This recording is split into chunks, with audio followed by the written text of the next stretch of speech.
about jeepney. Ang jeepney ay isa sa pinakasikat at makulay na simbolo ng transportasyon sa Pilipinas.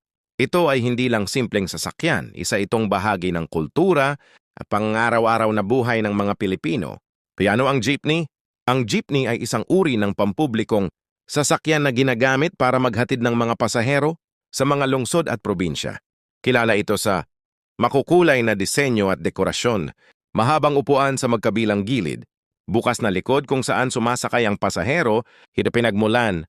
Nagsimula ang jeepney pagkatapos ng World War II.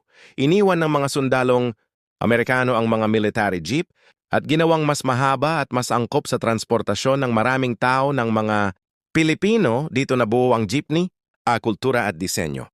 Ang bawat jeepney ay parang moving art. Madalas mong makikita mga pangalan ng pamilya o ruta, makukulay na pintura at ilaw, mga slogan tulad ng God knows Judas not pay o barya lang po sa umaga o kahalagahan. Isa ito sa pinakamurang paraan ng transportasyon. Nakakatulong sa kabuhayan ng maraming driver at operator. Simbolo ng pagiging malikhain at matatag ng mga Pilipino.